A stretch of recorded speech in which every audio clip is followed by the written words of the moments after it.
Namo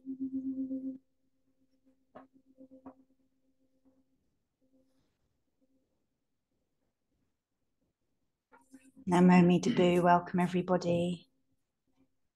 A very warm welcome. Lovely to see Claire on Zoom. Hi Claire. And Suzanne, welcome. And welcome to everyone in the shrine room. This morning we will begin with a Dharma glimpse by Kim, who is someone from America who's on our mailing list and has been in contact with us personally. So over to Kusma. My husband developed cancer in June of 2021. Between COVID and my husband's compromised immunity, it's been a long lockdown for us both. Our time is filled with repeating cycles of hope and disappointment. It's been a painful lesson in not grasping or becoming attached to a particular outcome. It's also a daily lesson in trust that a greater wisdom is at work beyond the reality of the moment. In troubled times, I do my practice, reciting Namo Amida Bu, knowing the words matter, even if I lack the meditative focus I try to bring each time. I know my caregiving is an opportunity to be of service, practice compassion and patience. But from time to time, it hits me that my patient is having a bad day and said something that hurt my feelings. The kitchen needs tending, the laundry baskets are full, and helpers in a rural area face a great demand and are in short supply. It's easy in those moments to feel like a complete failure with my practice full of anger, self-pity, frustration, and disappointment. And then, ever so slowly, the sunlight might illuminate one of my Buddhas on my windowsill. A blue heron may float into our pond and offer its calm presence and blue colour to our winter day. A subtle stirring of our redwood trees and our wind chimes prompt me to sit down amongst the clutter and open one of my books and allow a random choice to appear. I look down to see a Dharma teaching which seems picked for just that moment. These small moments strung together over my days allow me to know everything will be okay. Life will go on.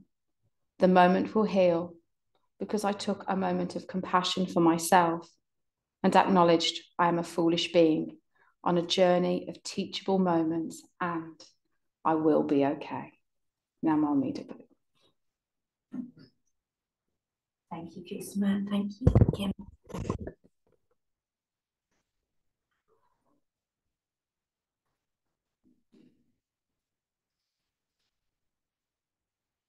As we sit together in the silence, you might want to experiment today with letting the Nembutsu float on your breath. As you breathe in, you can just imagine Namo A, and as you breathe out, Mida Bu. Don't change your breath in any way, just let it be where it is. And when your concentration wanders, just bring it back to the Nembutsu, floating on your breath. Namo Mida Bu.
So we'll do some chanting together for a little while.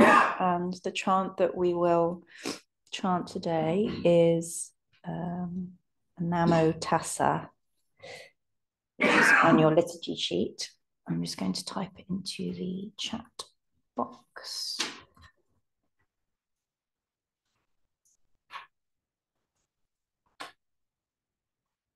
So it may not be spelled completely correctly. So it's Namo Tassa Bhagavato Arahato Sama Sambuddhassa. And I can't remember the exact translation, but the words are ways of praising the Buddha, different epithets of the Buddha, world-honored one, great one, wise one. So do join in the chanting when you get the tune, and then we'll fade into silence and sit for a little while more with the Nembutsu. Namo Tassa Bhagavato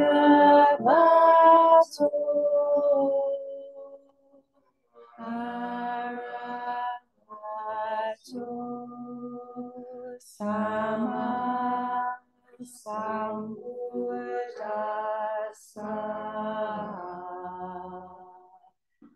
Namo Tassa Bhagavato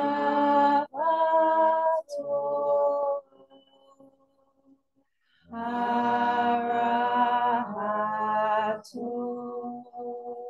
Sama Sambuddhassa. Namo Tassa Bhagavato Arahato Sama Sambuddhassa.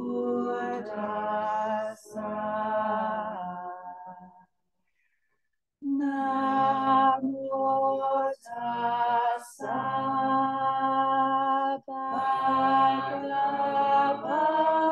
Bhagavato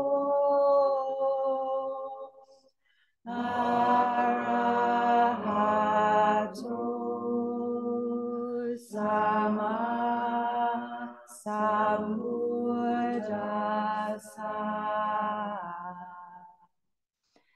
Namo Tassa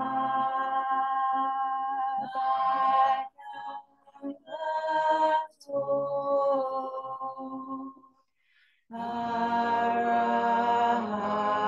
Arahato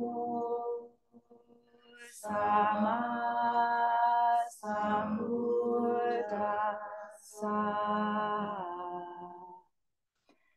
Namo Tassa Bhagavato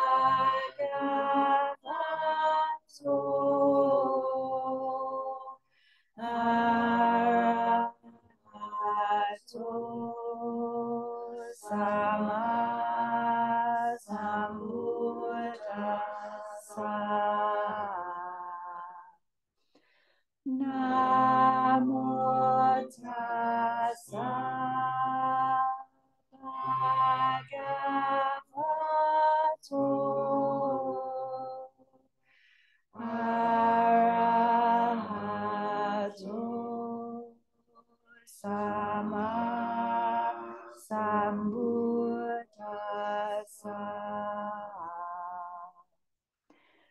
Namo Tassa Bhagavato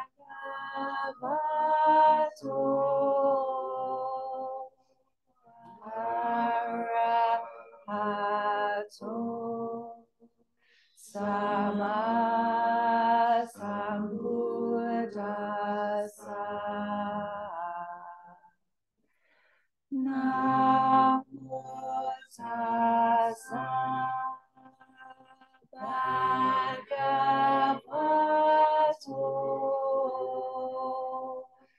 arahato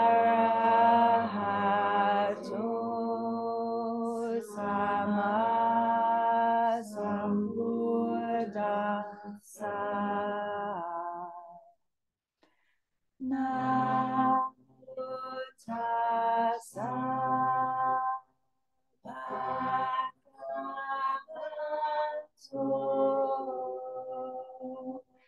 arahato sama sambuddhassa.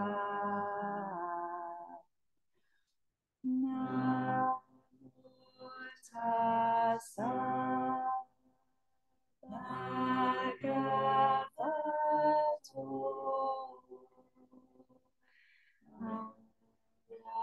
arahato sama sambuddhassa. Namo tassa bhagavato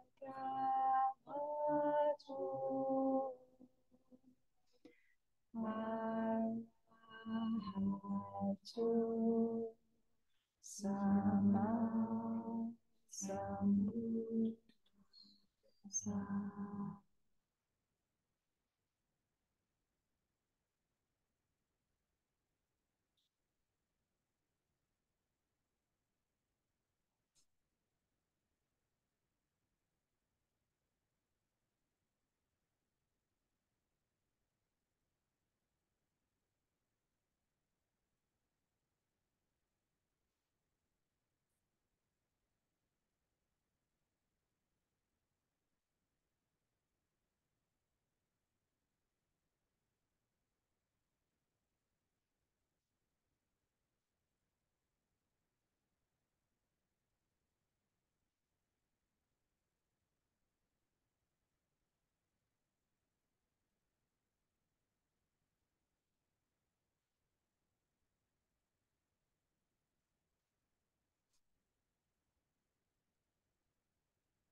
We'll now recite the refuge, vows, and precepts together. So please repeat after me. For refuge, I go to the Buddha. For refuge, I go to the Buddha, the one who is awake and full of love. the one who is awake and full of love. Namo Buddhaya. Namo Buddhaya. For refuge, I go to the Dharma. For refuge, I go to the Dharma, all that guides us to wisdom and compassion. all that guides us to wisdom and compassion. Namo Dharmaya. Namo Dharmaya. For refuge, I go to the Sangha. For refuge I go to Sangha. All who live in the Buddha's light. All who live in the Buddha's light. Namo Sanghaya. Namo Sanghaya. With faith in the three jewels. With faith in the three jewels. I pray that I may not take life. I pray that I may not take life. With faith in the three jewels. With faith in the three jewels. I pray that I may not steal. I pray that I may not steal. With faith in the three jewels. With faith in the three jewels. I pray that I may not fall into sexual misconduct. I pray that I may not fall into sexual misconduct. With faith in the three jewels. With faith in the three jewels. I pray that I may avoid wrong speech. I pray that I may avoid wrong speech. With faith in the three jewels. With faith in the three jewels. I pray that I may avoid intoxication. I pray that I may avoid intoxication. No blame. No blame. Be kind. Be kind. Love everything. Love everything. Innumerable are sentient beings. We vow to save them all. Inexhaustible are deluded passions. We vow to transform them all. Immeasurable are the Dharma teachings. We vow to master them all. Infinite is the Buddha's way. We vow to fulfill it completely.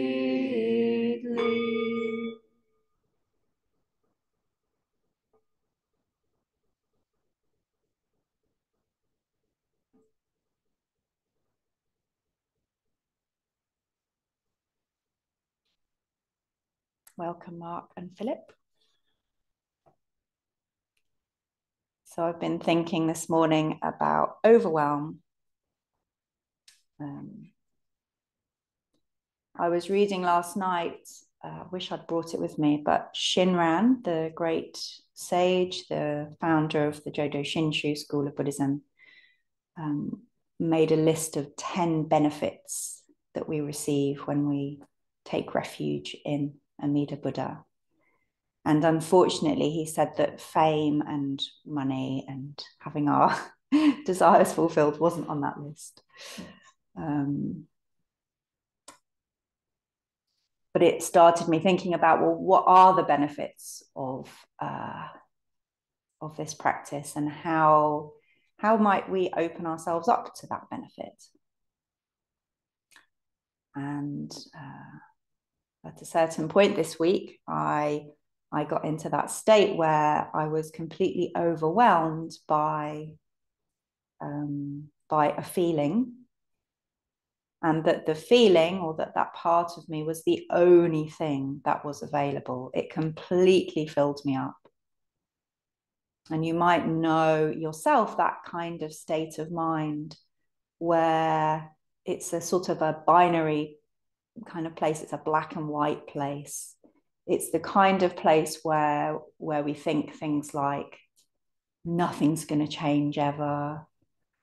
I'm the worst person in the world. I can't bear this. She is the most terrible person in the world. He is the most terrible person in the world.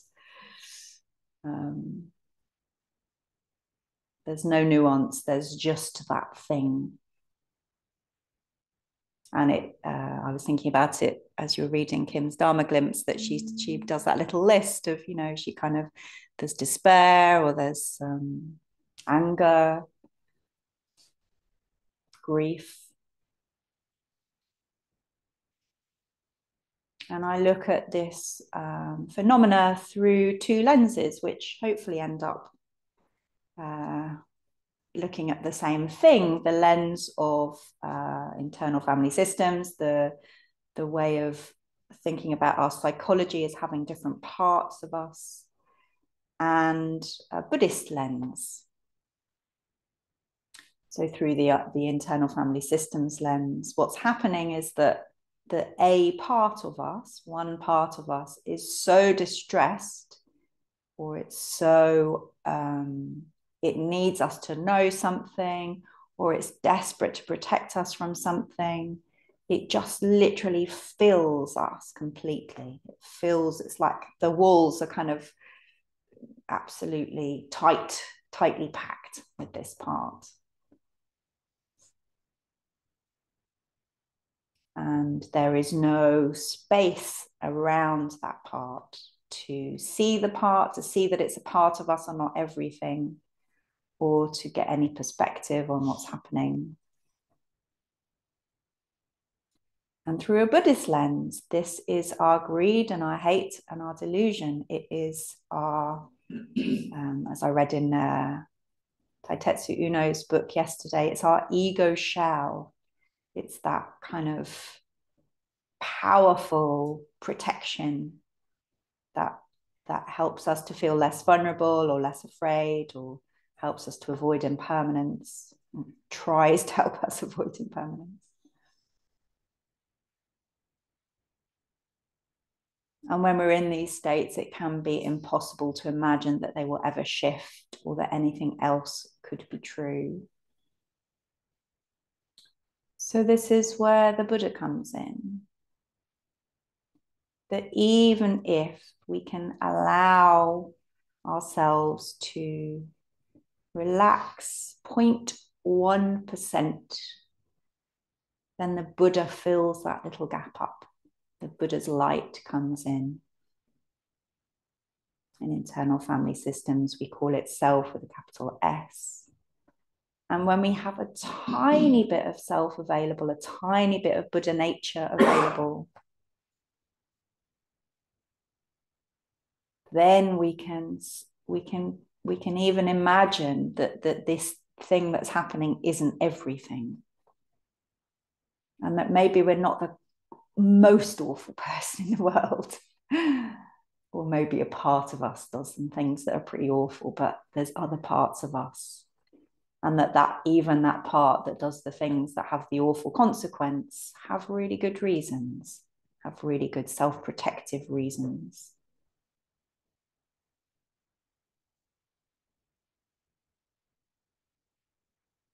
Sometimes my psychotherapy clients say to me, how can I get more self? Like I want more Buddha nature, and it just doesn't, it's not strong enough. And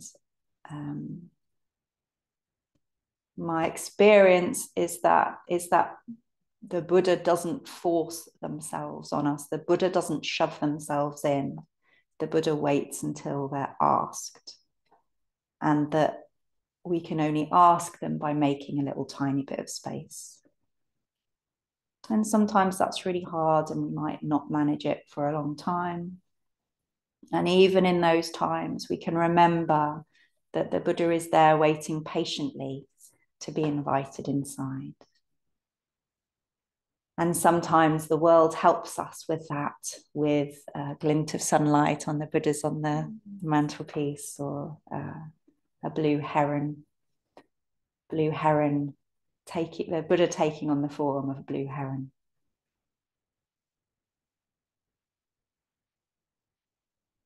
And I'm speaking of this morning partly to hopefully offer something that may help, but also I'm speaking to those times in all of us when we are overwhelmed in that way, because it's an alone place to be. And even when we're in that place, we're not really alone. And there no need to be. So we'll now get up and make prostrations to the Buddha. So you can make your own bows if you've got a Buddha in your room, or you can point towards us.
Namo Amida. Namo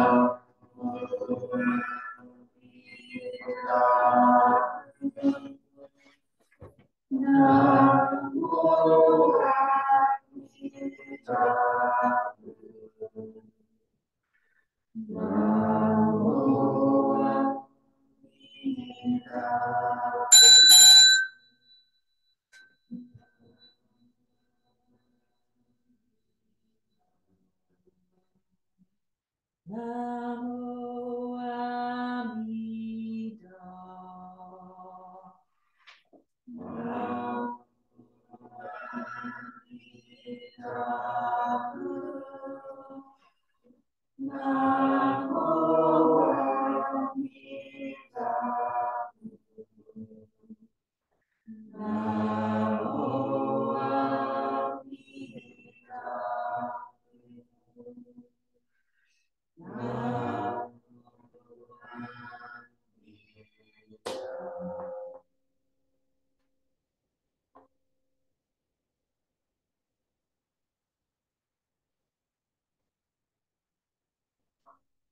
I dedicate the merits of this incense offering to all Buddhas and Bodhisattvas throughout space and time. May it be as fragrant as earth itself, reflecting our careful efforts, our wholehearted awareness, and the fruits of understanding slowly ripening. May we and all beings be companions of Buddhas and Bodhisattvas. May we awaken from forgetfulness and realize our true home.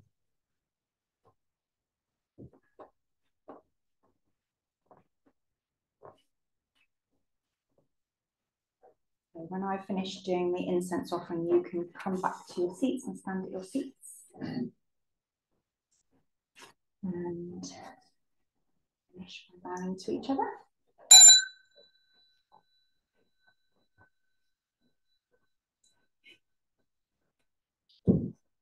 And the Buddha. Tidy our seats. Back to our seats.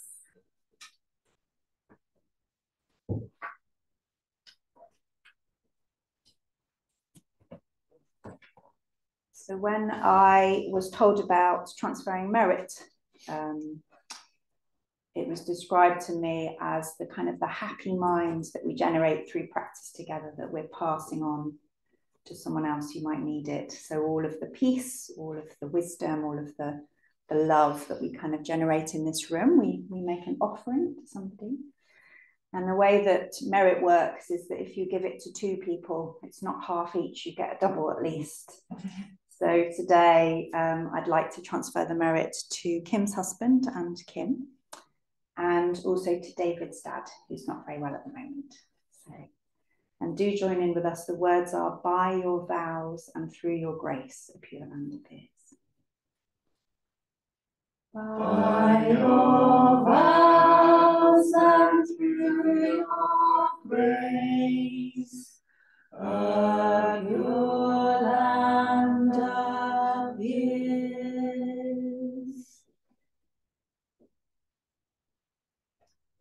So we'll recite the closing verse together. Blessed by Amitabha's light, may we care for all living things and the holy earth.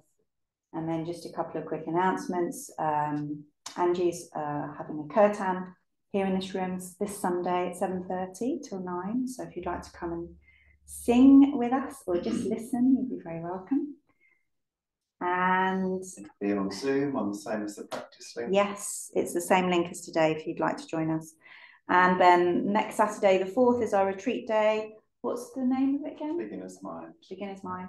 So we've got lots of nice things. We've got Shraddha is running a kind of a singing session in the morning with, hopefully he'll bring his tabla and Ian might bring his cello if we're lucky.